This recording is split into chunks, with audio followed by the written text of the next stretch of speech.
Parliament budget సమావేశాలు hot గా జరిగాయి. దేశ ప్రజలకు మెరుగైన వైద్య సేవలు అందిస్తున్నామన్నారు కేంద్ర మంత్రి జేపీ నడ్డా. కేంద్రం ప్రభుత్వం ఉద్యోగులకు 2% డిఏ పెంచింది సెంట్రల్ గవర్నమెంట్. ఇక బీహార్లోని పలు అభివృద్ధి ప్రాజెక్టులకు భారీగా నిధులు కేటాయించింది కేంద్రం. దేశంలో విద్వేష రాజకీయాలు పెరిగాయన్నారు రాజ్యసభ విపక్ష నేత Kharge.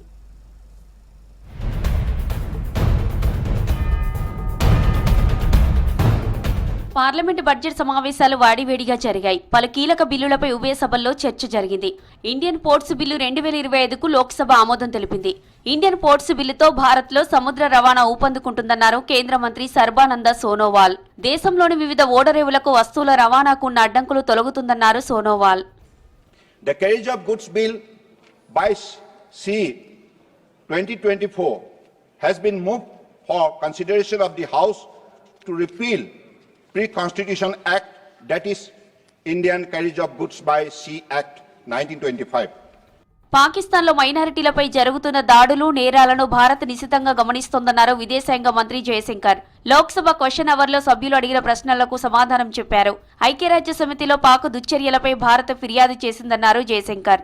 Our representative at the UN Human Rights Council pointed out that Pakistan is a country where, I quote him, where human rights abuses, persecution of minorities and systematic erosion of democratic values are state policies. They constitute state policies which brazenly harbors UN-sanctioned terrorists, and Pakistan is in no position to lecture anyone. Instead, Pakistan should focus on providing actual governance and justice to its own people. Modi ప్రభుత్వం దేశ ప్రజలకు మెరుగైన వైద్య సేవలు అందిస్తుందన్నారు కేంద్ర మంత్రి JP Nadda. దేశవ్యాప్తంగా AIIMS లో రోగుల రద్దీ పెరిగినప్పటికీ నాణ్యతలో ఎలాంటి రాజీ పడడం లేదన్నారు. ఆయుష్మాన్ భారత్ స్కీమ్ తో దేశంలోని 62 కోట్ల మందికి ఆరోగ్య బీమా అందించామన్నారు నడ్డా. कि पहले एक एम्स होता था नेहरू जी के जमाने में, वाजपेयी जी ने 6 एम्स खोले, मोदी जी ने 10 साल के अंदर 22 एम्स खोले हैं. The total capacity is 22. अब ये जो लंबी छलांग लगाई गई है, we are not going to compromise with the quality of all Indians of medical sciences. SP MP Ramjilal ఇంటిని దుండగులు ధ్వంసం చేయడాన్ని తీవ్రంగా ఖండించారు రాజ్యసభ విపక్ష నేత ఖర్గే. దేశంలో రాజ్యాంగ వ్యతిరేక శక్తులు రెచ్చిపోతున్నాయన్నారు. ఒక పార్లమెంటు సభ్యుడి ఇంటికే రక్షణ లేకపోతే సాధారణ ప్రజల పరిస్థితి ఏంటని ప్రశ్నించారు. చట్టాన్ని చేతుల్లోకి తీసుకునే వారిని శిక్షించాల్సిన అవసరం ఉందన్నారు ఖర్గే.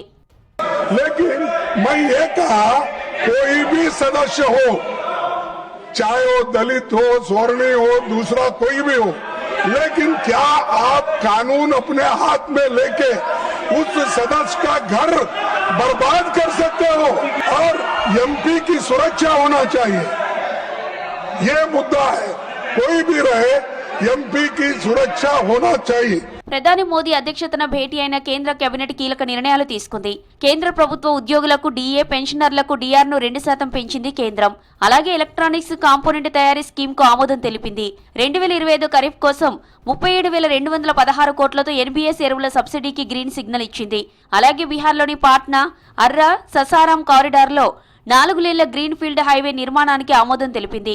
కోసీ నదిని మెచీ నదితో అనుసంధాన ప్రాజెక్టు ఓకే చెప్పింది కేబినెట్. దీనికి 6,282 కోట్లు కేటాయించింది కేంద్రం. डीएपी का प्राइस 1350 रुपए पर 50 केजी बैग रहे, इसके लिए भारत सरकार 37,216 करोड़ रुपीस की सब्सिडी का भार सहन करेगी, लेकिन किसानों के ऊपर भार नहीं जाने देगी. बहुत बड़ा फैसला है ये, और इससे बहुत सारे करोड़ों किसानों को इसका बेनिफिट मिलेगा.